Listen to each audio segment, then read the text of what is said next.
Direktorat Reserse Narkoba Polda Metro Jaya musnahkan ratusan kilogram barang bukti narkoba hasil tangkap operasi Nila periode Juli 2024.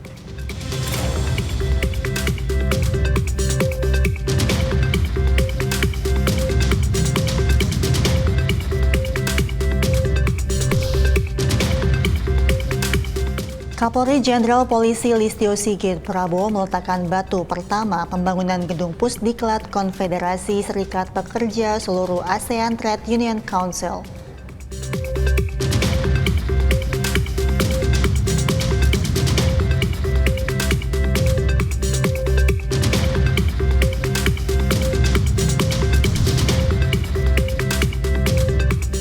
Kadiftik Polri yang diwakili oleh Karo Tekinfo Divtik Polri membuka pelatihan digital forensik kerjasama Polri bersama FBI.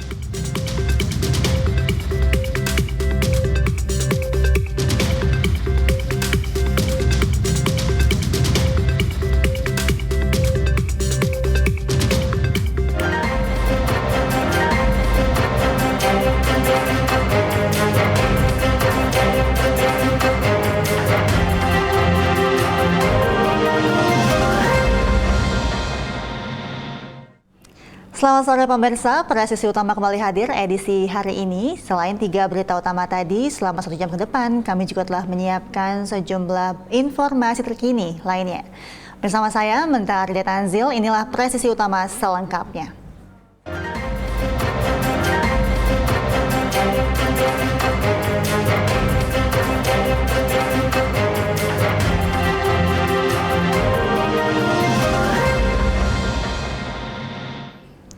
Direktorat Reserse Narkoba Polda Metro Jaya musnahkan ratusan kilogram barang bukti narkoba hasil tangkap operasi Nila periode Juli 2024. Pemusnahan tersebut dilakukan di halaman gedung Ditres Narkoba Polda Metro Jaya pada Kamis siang. Ditres Narkoba Polda Metro Jaya memusnahkan barang bukti narkoba berupa sabu seberat 164,98 kg. Ganja 58 kg, dan ekstasi sebanyak 17.905 butir. Sejumlah barang bukti tersebut merupakan hasil operasi nilai periode Juli 2024 yang dilakukan secara seremonial di halaman gedung Ditres Narkoba Polda Metro Jaya. Operasi nilai 2024 ini dilakukan oleh Ditres Narkoba Polda Metro Jaya bersama Satuan Narkoba Polres jajaran selama 15 hari, dari 3 Juli hingga 17 Juli 2024. Operasi ini berhasil mengungkap sebanyak 368 kasus serta menangkap sebanyak 480 tersangka, peredaran gelap, dan penyalahgunaan narkoba beserta barang bukti narkoba dengan berbagai jenis. Direktur Reserse Narkoba Polda Metro Jaya, Kombes Pol Donald Parlaungan Simanjuntak mengatakan, kegiatan pemusnahan ini dilakukan dalam rangka menumbuhkan kepercayaan masyarakat dan mencegah terjadinya penyimpangan terhadap barang bukti narkoba yang disita. Dilakukan untuk menunjukkan suatu transparansi pelaksanaan tugas pokok Polri, khususnya Direktorat Reserse Narkoba Polda Metro Jaya dalam hal penanganan barang bukti narkoba, sehingga masyarakat benar-benar mengetahui bahwa barang bukti narkoba yang berhasil disita benar-benar seluruhnya dimusnahkan. Oleh karena itu, pemusnahan hari ini dilaksanakan secara seremonial di halaman gedung kantor Direktorat Reserse Narkoba Polda Metro Jaya, dan selanjutnya nanti akan dimusnahkan dengan menggunakan alat insinerator di Rumah Sakit Pusat Angkatan Darat Gatot Subroto. Dari jumlah barang bukti yang dimusnahkan, Ditres Narkoba Polda Metro Jaya berhasil menyelamatkan sekitar 900.000 lebih jiwa. Dari Jakarta, Ica Tanasya, Rizky Firmansyah, Polri TV. Pihak kepolisian ungkap motif dari dua pelaku penyebar video asusila Audrey Davis, anak dari musisi David Bayu, ex-vokalis Naif. Hal tersebut diungkap Kabid Humas Polda Metro Jaya, Kombes Pol Ade Arisyam Indradi, usai konferensi pers pada Kamis siang.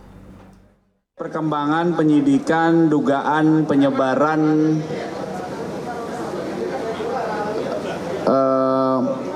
dokumen elektronik yang bermuatan pornografi atau melanggar kesusilaan.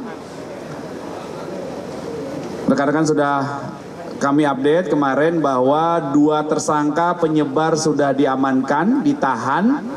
Motifnya motif ekonomi, bahkan dua tersangka ini juga berjualan atau memperdagangkan atau mengajak orang menjadi member untuk mendapatkan video-video porno, bahasa singkatnya video porno lah ya, dokumen elektronik bermuatan kesusilaan. Kemudian 2 hari terakhir, hari Selasa, penyidik Subdit Siber di Treskrimsus Polda Metro Jaya melakukan pemeriksaan terhadap seorang wanita inisialnya AD untuk dilakukan pendalaman apakah benar AD merupakan orang yang ada di video yang tersebar. Pemeriksaan pertama dilakukan hari Selasa, itu ada 6 pertanyaan. Kemudian disepakati dilanjutkan hari Rabu kemarin, itu ada 27 pertanyaan yang disampaikan atau ditanyakan kepada saksi AD. Dalam keterangan yang disampaikannya, saksi Ade menyatakan benar bahwa yang bersangkutan adalah orang yang ada di video tersebut.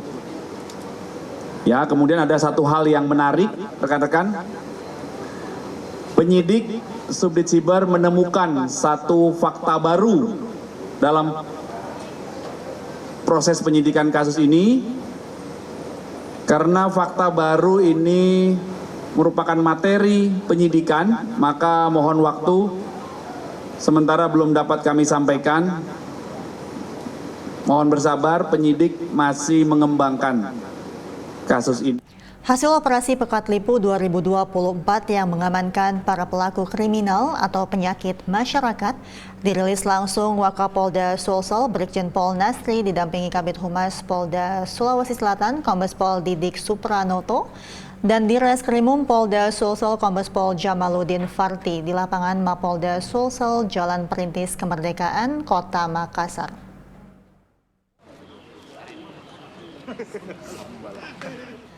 Sebanyak 847 orang ditangkap Polda Sulawesi Selatan selama operasi Pekat Lipu 2024 yang digelar dari tanggal 8 hingga 27 Juli 2024 di wilayah hukum Polda Sulsel. Wakapolda Sulsel menyampaikan selama 20 hari operasi Pekat Lipu 2024 digelar Polda Sulsel dan jajaran, pengungkapan kasus meningkat 167% dibandingkan tahun 2023 lalu, di mana pada tahun 2023 target operasi atau TO hanya sebanyak 83 kasus. Dan non-target operasi 407 kasus, sementara di tahun 2024 pengungkapan kasus sebanyak 115 kasus TO dan non-TO 732 kasus. Brigjen Pol Nasri menambahkan selama operasi Pekat Lipu 2024 di Sulsel, pengungkapan kasus paling tinggi adalah kasus penjualan miras, tercatat sebanyak 194 kasus, kemudian pencurian biasa 76 kasus, dan perjudian 45 kasus. Lalu kasus premanisme sebanyak 39 kasus, curanmor 17 kasus, curat 20 kasus, penganiayaan 39 kasus, dan terakhir kasus asusila yang meliputi pencabulan, menyetubuhi anak, pemerkosaan anak, dan prostitusi sebanyak 31 kasus. Pak Kabit sudah ada di lokasi juga. Terungkap 115 tahun 2024, terungkap 115, artinya 100% terungkap.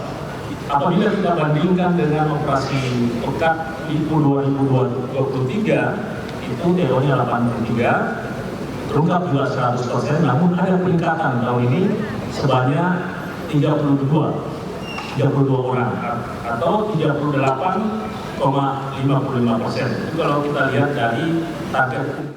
Sementara itu, Polresta Bandung berhasil mengungkap dan menangkap 4 orang pelaku kasus tindak pidana pembunuhan yang terjadi di Kampung Babakan, Desa Pangauban, Kecamatan Pacet, Kabupaten Bandung. Pada tanggal 31 Juli 2024. Sebelumnya, peristiwa pembunuhan tersebut dilaporkan pada 30 Juli 2024 lalu.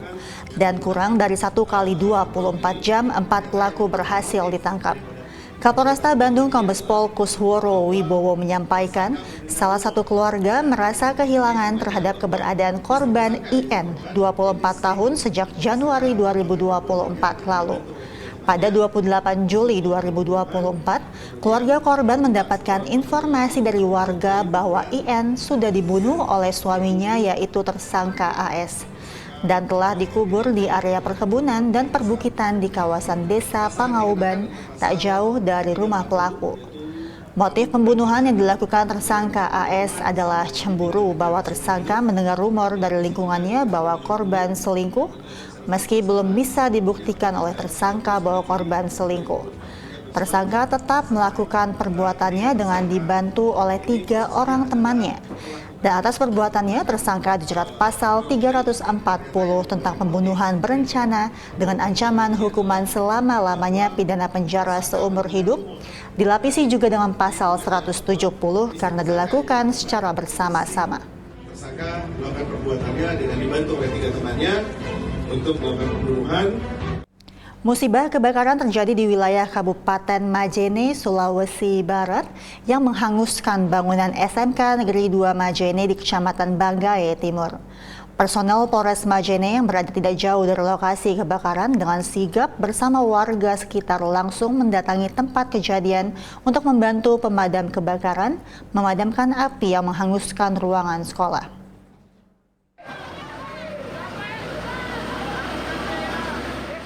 Kapolres Majene melalui Kasih Humas Ibtu Suyuti mengatakan bahwa sebelum api muncul dari kantin sekolah, api kemudian merambat ke ruangan laboratorium yang berada di samping kantin hingga kemudian menyebar dengan cepat. Salah seorang siswa yang menjadi saksi mata mengatakan mendengar suara ledakan yang berasal dari kantin sekolah. Dan sebanyak 2 unit mobil pemadam kebakaran Majene dan 4 unit mobil pemadam kebakaran dari Kabupaten Polewali Mandar dikerahkan untuk memadamkan api hingga akhirnya api berhasil dipadamkan. Tidak ada korban jiwa dalam kejadian ini, namun salah seorang petugas Damkar Kabupaten Majene mengalami cedera kaki akibat tertimpa reruntuhan pada saat memadamkan api. Sementara kerugian material belum dapat dipastikan dan saat ini Satuan Reskrim Polres Majene sementara melakukan penyelidikan penyebab terjadinya kebakaran.